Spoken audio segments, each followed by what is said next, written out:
Welcome to the Invested Dads Podcast, simplifying financial topics so that you can take action and make your financial situation better.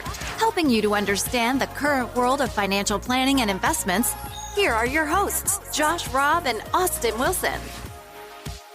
All right. Hey. Welcome back to the Invested Dads Podcast. Today, we have a special episode for you, kind of with the overarching topic of financial scams. So have you or anyone you know ever been scammed?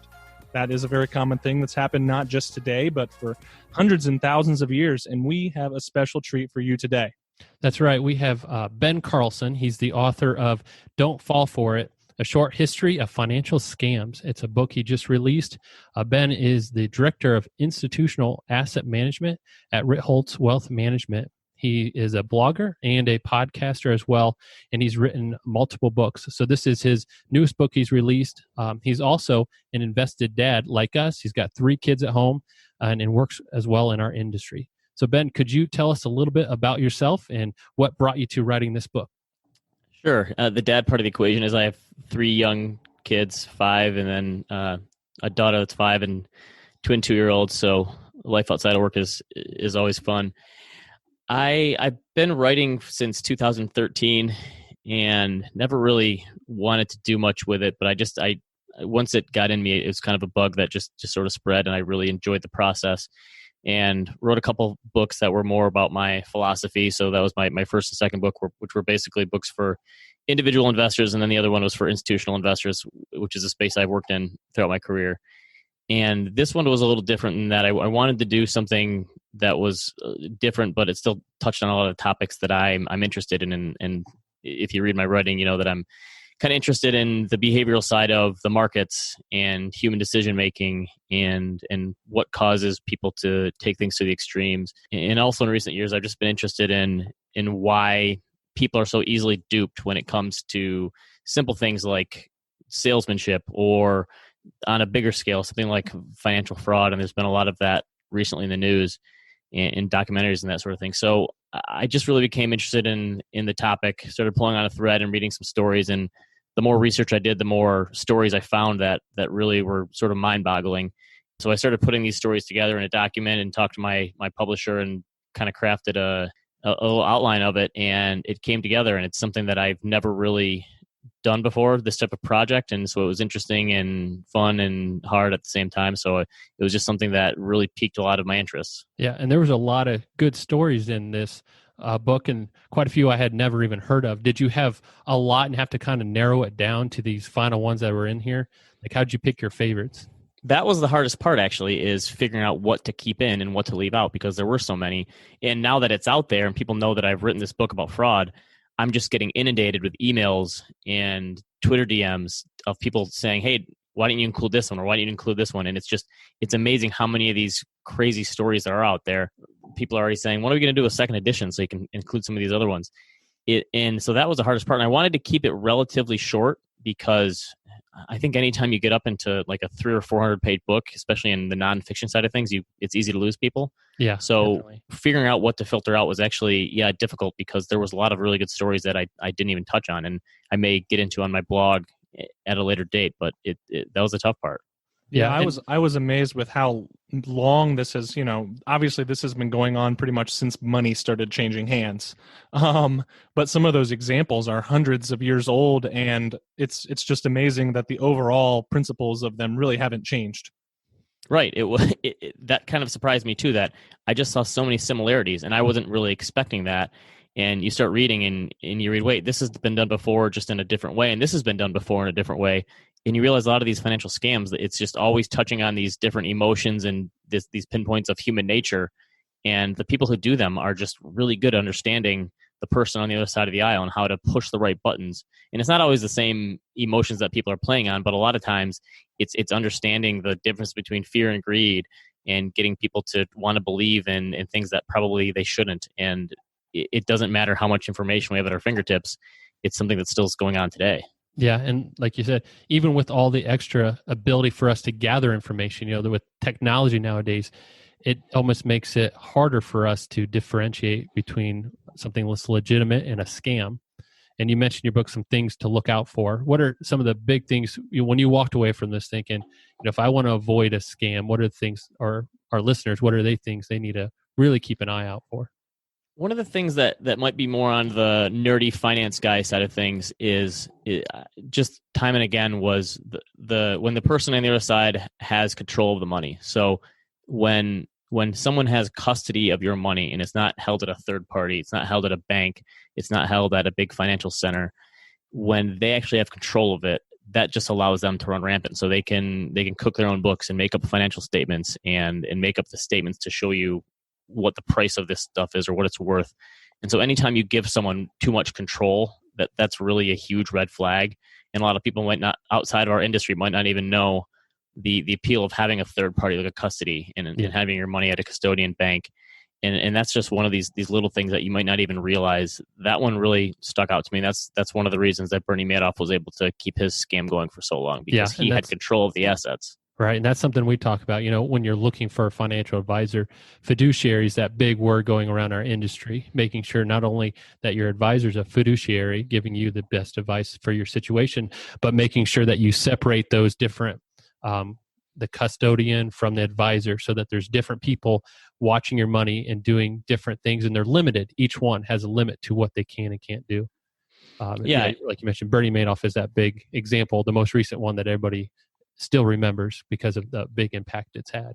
And the common sense one that's really hard for people to wrap their heads around is, if it's too good to be true, it probably is, because a lot of times we just don't want to believe that that's true for us personally. Like, of course, that's true for other people, that, okay, this person promising me these eye-popping returns or this black box investment strategy that only they understand. So anytime there's an aura of mystery around it, and someone is just trying to make these promises and they won't tell you exactly how they do it, I think that's a big red flag, especially these days when the proof has to be in the pudding, and it's again easier to look up pretty much anything these days on the internet. And if someone can't or won't explain to you what exactly they're doing, and they're trying to say that it's proprietary and you wouldn't understand, I think that's something that's part of a bygone era. And so if someone won't explain to you something, I think that's just something that you should run in the other direction. Yeah. And I think now, after a year where the stock market's up over 30%, you're hearing a lot of people with that fear of missing out that you were talking about in the book is, they see that 30%, I may have missed out on some of that. So now they're almost more desperate to play catch up, and they'd be more susceptible to some sort of scam, somebody promising, well, I can do that. And I've been doing that every year for the last 10 years or something, where they hear those words, and maybe 5 years ago they wouldn't have fallen for it. But now with that fear of missing out and wanting to be able to brag in their parties and at their groups with their friends to say, I'm also getting that big return, they may be more apt to get it in an up market than in those bear markets. And that's one of the things I was surprised about in the book.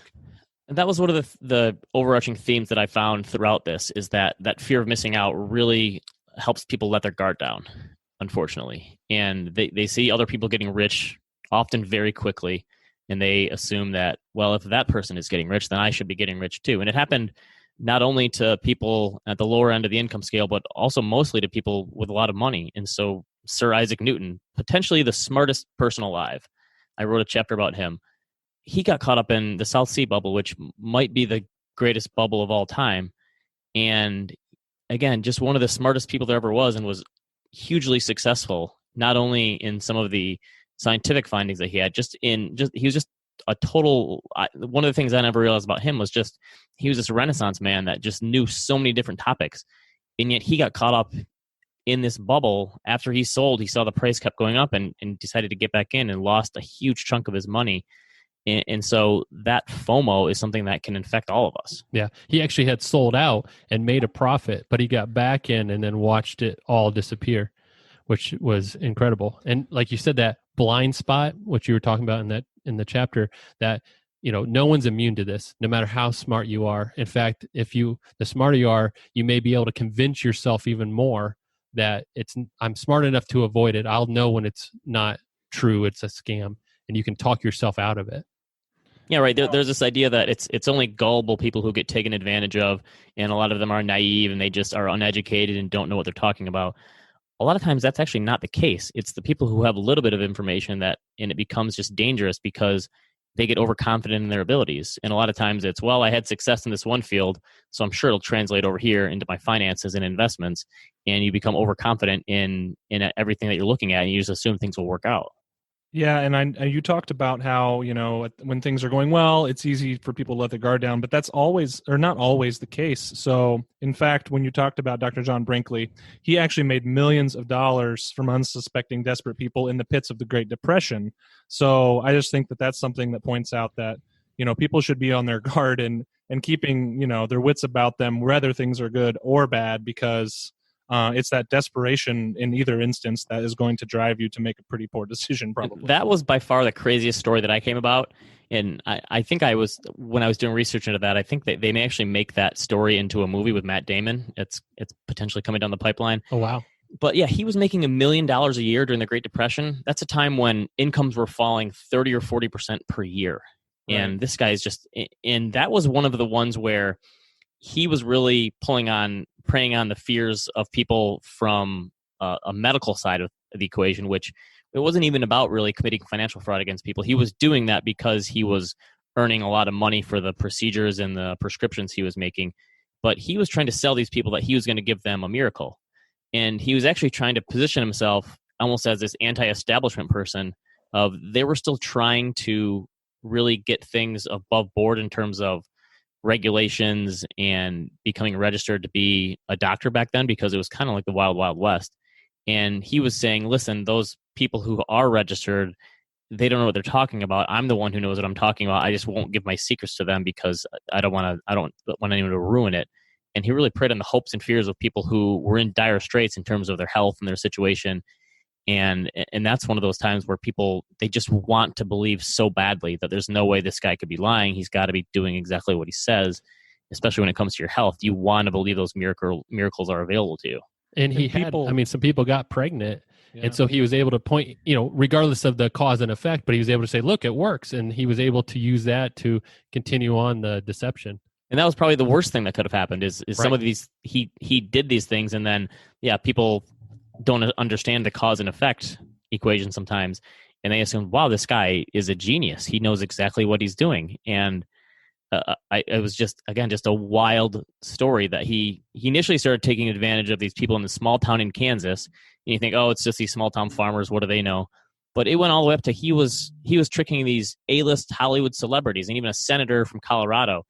And so his appeal and the way that he sold stuff was just so wide and broad that he could talk to anyone and demos anything.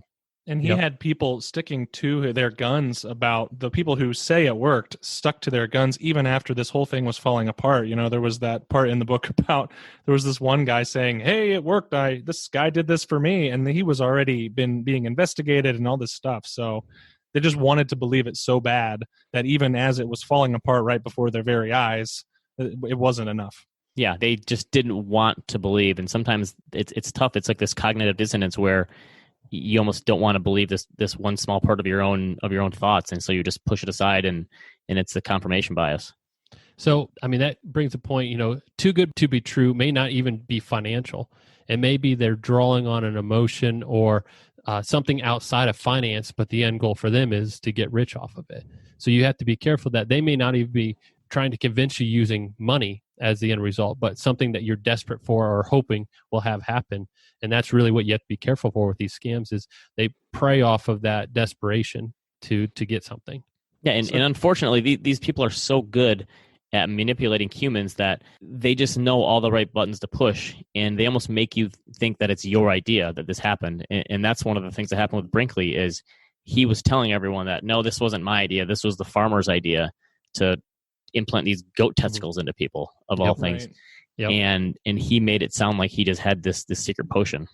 So that kind of brings up where you talked about how, one of the best ways to persuade someone to do something is to really allow them to come to that conclusion themselves. So that was a farmer's conclusion. That's a joke that, but Dr. Brinkley took that for what it was and made something happen out of it.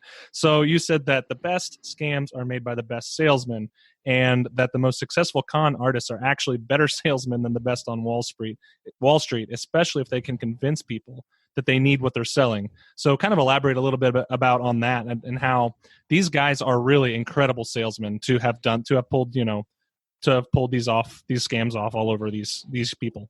My favorite person that I researched was a guy named Victor Lustig, who had about 45 different aliases, so that wasn't even his real name. It turns out they couldn't even figure out where the guy was from. No one really knew what his whole backstory was, but he was just this really entertaining con artist, and he almost took it as a game. I don't think the money even mattered to him that much. It was more taking advantage of people. But he had this Romanian money box scam, and he would go to these highfalutin hotels, and he would wine and dine wealthy people in the restaurants and talk about how he had perfected this way to counterfeit money, and he could create $100 bills, and he had this box that could do it, and he used this radium, quote unquote, to make new bills. And he would show it to people, and then he would kind of say, I'm not really thinking about selling it, though. And he would have the people drive up the price of it against themselves, basically. People were negotiating against themselves because he was saying, I don't think I should really sell it. And, of course, he didn't really have a good counterfeit box. It didn't really work as he said. He took people for thousands of dollars that they'd buy this from him, and they'd end up with $200 of real bills in there and then not the ability to make them again. And so he would kind of take a step back and allow people to come to these conclusions on their own. There was another time where he was literally trying to sell the Eiffel Tower, and of course it wasn't for sale. And the way that he convinced this guy that he was going to sell it is he said, all right, I'm going to need a bribe here too. And the idea was all Parisian government officials back then, it was assumed that they were all a little shady and taking some money under the table.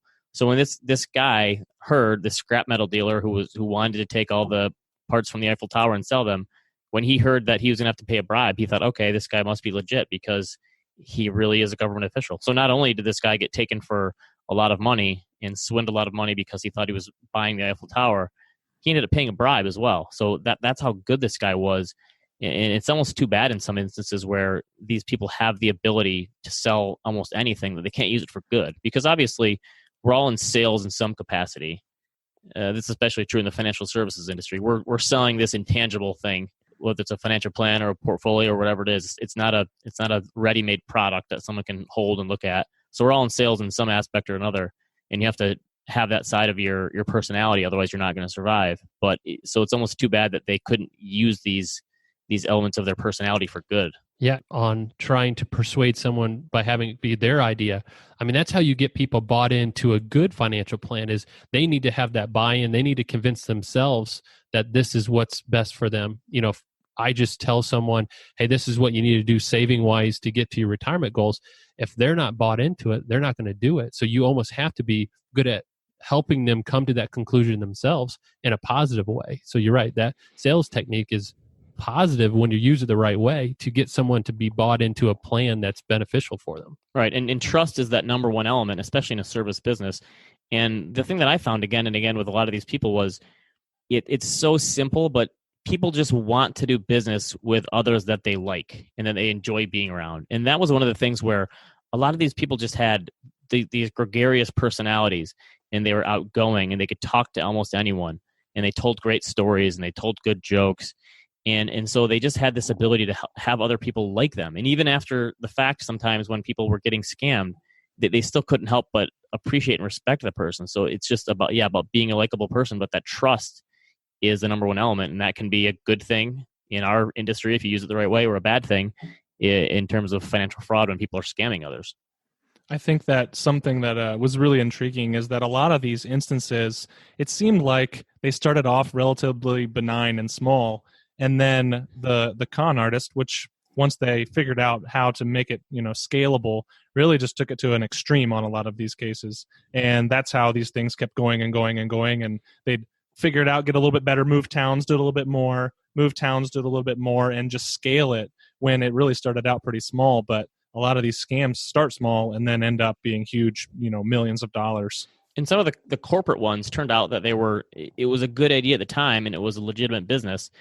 And when they wanted to continue to grow and get bigger, they realized defrauding people was the only way they could do that. So it started out as a good thing, and they just got in too deep almost. And so it's not like a lot of these people set out to be con artists. A lot of them just ended up buying what they were selling, and they talked themselves into, well, this is the greater good. I have to keep pushing forward and making this bigger and gaining more power and more money.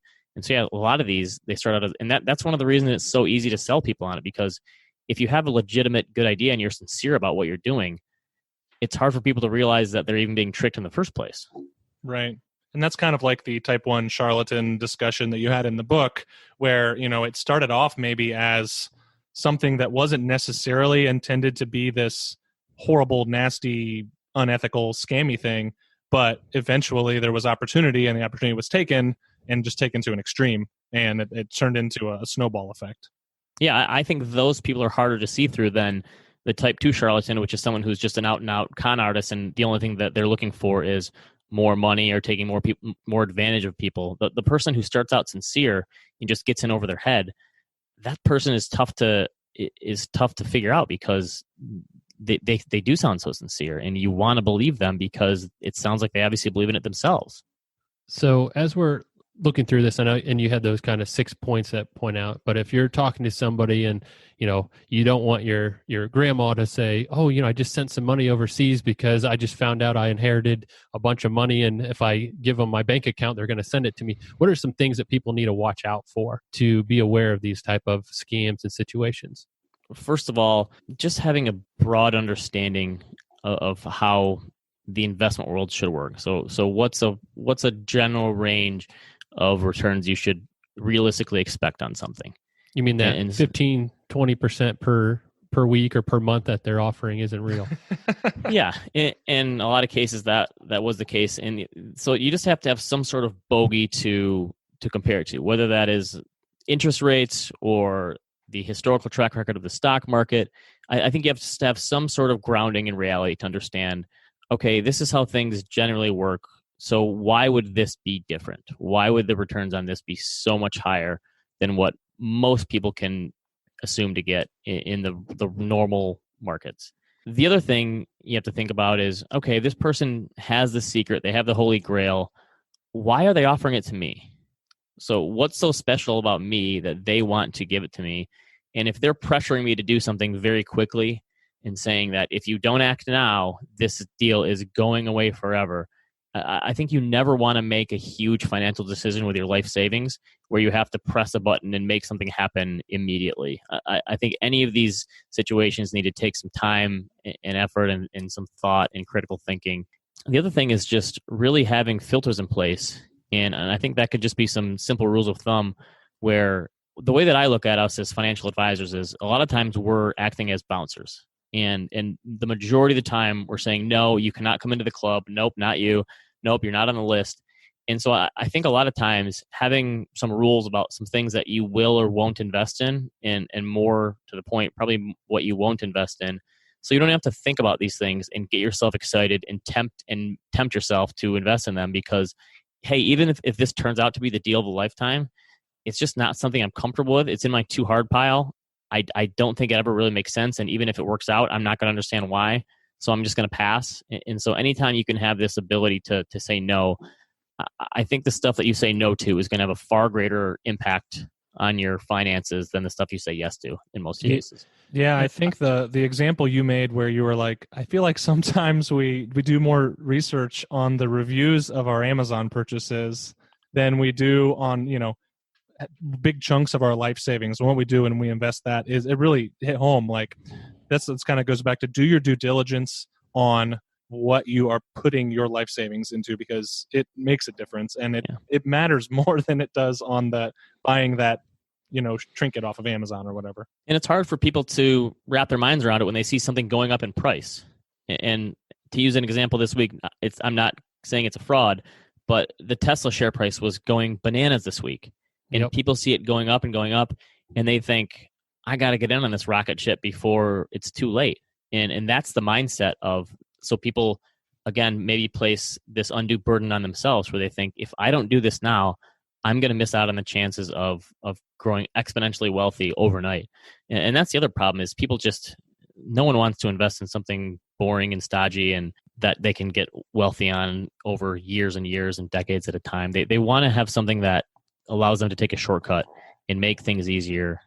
And again, those things don't really exist for 99.9% of the population, but we want to believe that maybe this one time for me, this, maybe it's true. And obviously most of the time it's not. Yeah. And, going back to it, it's investing's not that complex. If you can't explain it to your kid, then probably it's not the right thing to invest in.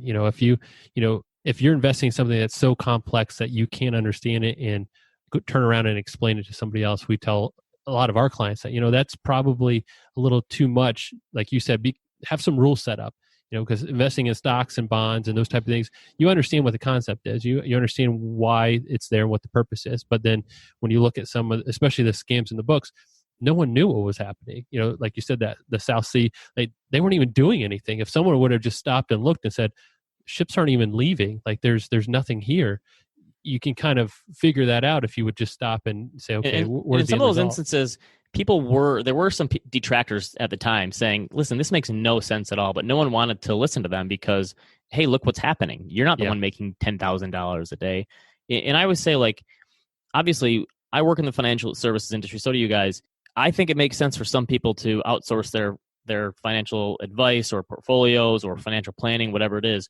Obviously, I think that's a noble goal and something that certain people that makes sense for a number of reasons. But you can never outsource your understanding of what's going on. So you have to have a good understanding of, what do I own and why do I own it and why does this fit within my plan or my tolerance for risk or whatever it is. And I think that's the thing people get away from is they just see the money signs in their eyes and they want to just make as much money as possible without thinking through, like, well, what does this have to do with my goals and what I'm trying to do with my money besides just grow it and become rich? And so that's part of it too, is just things just get away from you when you detach from that financial goal reality. And that's kind of a Warren Buffett-ism, mentality of investing is he likes to know what he is invested in and how the businesses operate, and he can explain it to himself and to others. And that's something that we look at when we're looking at, additions to our portfolios or research ideas or whatever. At least on my end, like, I've got to understand the business, or else we can't put our money into it because we can't explain it and really understand it. So like that, the continuing theme of just doing the due diligence, putting in just a little bit of time and understanding, whether that's doing it you're on your own or working with an advisor, you still have to know what's going on. And if you don't, then that's probably a red flag. And Buffett is where I get that concept of a too hard pile, where he's passed up on a lot of good deals. And he says he'll basically never invest in technology companies. And he missed out on a lot of them in the 90s. And he was best friends with Bill Gates. They met in the 90s, I believe, and could have easily invested in some of those stocks, but said, I just don't understand them enough to be comfortable. And I think that's the place where you have to be just comfortable enough in your own skin to realize this kind of thing is bad for me. And I know how my personality works, and I know my own weak points. And so here's the things I'm going to do to avoid having my lesser self take over, because it's something different for everyone. Usually there's not one list of bullet points I can give every single person saying, this is the biggest bias you have to look out for, and this is the biggest bias you have to look out for. It's something different for everyone, because we all have those pain points that can cause us to lose our minds at times. Yeah, and it comes back to the ego too. Is sometimes it's more just comparing yourself. Looking at somebody else and saying, "Look what they did. I want to be like that," even if it doesn't fit in what your goals are. But it's that ego of seeing someone making a ton of money on an investment. Well, they took a risk to do that, and do you have that risk tolerance to do the same thing if it went the other direction? And that's why it might be even harder these days to pass on some of this stuff, because we live in a relative world where in the past you were comparing yourself to your coworkers or your peers or your family members or the people in your neighborhood. And now we have the ability to compare ourselves to millions of people every day on the internet or on social media or in the news stories we watch. And so it may be even harder to turn things down, even though we have the ability to do more research on this stuff. That's right. All right, Ben, every single week we like to tell our listeners a dad joke of the week, because we think it breaks up the monotony of what something, this is super interesting, but sometimes finance can be a little bit heavy. So do you have a dad joke of the week? Here's the one I stole from my friend Eddie Elfenbein. I love stealing dad jokes. Yeah. I think, how many dad jokes do you think there really are that are original, right? It can't be that many. Every time I tell Josh one, he's like, nah, I already know that one. They're all I'm like, retread. Seriously? So this, and I think Eddie probably stole this from someone else too, but he used this last year and I liked it. So he said, to the person who stole my antidepressants, I hope you're happy now. I love it. That's good. That is funny. And along with that, Austin and I were talking about, when we look outside of finance, what are things that are too good to be true around just around our lives that we see? So Austin had a couple that he thought of. Yeah, I think all you can eat buffets are too good to be true. I think that is just you don't get either you get your money's worth of your food and then you feel like crap later, or the food is just awful. Yeah, that's a quantity over quality thing. Oh, that's never good. I think gas station sushi should be avoided at all costs. I think Red Bull is overrated. I love the company, but it does not give me wings, so that's too good to be true. Josh, what do you think about you? So a couple I had was, and Ben, you'll probably relate to this. If your kids are playing quietly together, that is too good to be true. Yeah. If it gets Calm before quiet the in storm. the room, oh yeah, there's something going on. The other one is, and maybe I'll have to change this one for you, but I wrote down, this is the year for the Browns, but maybe you're up in Detroit, so maybe this is a year for the Lions. That's usually too good to be true. I'm definitely a perma bear on the Lions. Here's one for you. Yeah. I think the biggest scam on earth is the Supreme Car Wash. Oh yes, the subscription, the extra dollars for the or like for the $17 car wash. Yeah, they have the 4 tiers, and I always get the lowest one because I'm thinking, how is it really that different? There's no way. Yeah, it's just water and they soap. There is more colored bubbles that come on your car with those extra levels. That's kind of a funny one because I always tell my wife, I was like, in the winter especially, I said, that one has some wax stuff in it. I think that'll keep stuff off your van. So use the expensive one. So that's so funny that you brought that one up. And then the last one I had, and I jinxed Austin because I said, this is something my wife says usually about this time of year is, I think we made it through cold and flu season without any of our kids getting sick. And that's always too good to be true because as soon as you say that, sure enough, one kid comes home with something. My wife always thinks that one. He's got a little cold now, I think. Yeah, he told me that yesterday, and I come to work and I'm like, Josh, I have a cold. In wrapping this up, and again, Ben, thank you for coming and talking with us. It was a great book. We'll link it in our show notes. But anything you want to leave us with from either your research on this or just as you have been in this industry for quite a while for the people listening? My biggest takeaway from the research I did for the book was one of the points I've been trying to drive home lately for people, and I think we all see these big success stories and home runs, and we want to take them and then back out of that, what those people did, and then try to follow that path. I think that's almost impossible for most people to do because you just never know what someone went through to get to where they are. And I think that's true if I get asked a lot of times for career advice and thinking through how someone made it to where they are in their career. So many times it's these random interactions or networking or luck that you can't have someone else figure out how to do it. But I think you can avoid the mistakes that people have made in the past. And so I think for most people, avoiding mistakes and trying to just avoid being stupid is much better. It's a much better way of going through life than trying to emulate brilliance, because brilliance is really tough to figure out and hit that lightning in the bottle twice. Whereas avoiding mistakes and trying to avoid stupidity, I think that's something that can actually help people get ahead. Absolutely. Yeah. Thanks, Ben. So like we said, we'll link Ben's new book, Don't Fall For It, A Short History of Financial Scams, in the show notes below, an Amazon link there. We'll also link his blog, which is awealthofcommonsense.com. And be sure to check out the Animal Spirits podcast. We love Michael and Ben, and we subscribe and listen to their show and think you should too. It's great. So thanks for being here, Ben. As always, don't hesitate to reach out if you have any podcast topics or questions. Send those in at hello@theinvesteddads.com. All right. Thank you very much, Ben. And everybody else, you have a good rest of the week. Thanks. Thank you for listening to the Invested Dads podcast. This episode has ended, but your journey towards a better financial future doesn't have to. Head over to theinvesteddads.com to access all the links and resources mentioned in today's show. If you enjoyed this episode and we had a positive impact on your life, leave us a review, click subscribe, and don't miss the next episode. Josh Robb and Austin Wilson work for Hicks & Zerker Capital Management. All opinions expressed by Josh, Austin, or any podcast guests are solely their own opinions and do not reflect the opinions of Hicks & Zerker Capital Management. This podcast is for informational purposes only and should not be relied upon for investment decisions. Clients of Hicks & Zerker Capital Management may maintain positions in the securities discussed in this podcast. There is no guarantee that the statements, opinions, or forecasts provided herein will prove to be correct. Past performance may not be indicative of future results. Indices are not available for direct investment. Any investor who attempts to mimic the performance of an index would incur fees and expenses which would reduce returns. Securities investing involves risk, including the potential for loss of principal. There is no assurance that any investment plan or strategy will be successful.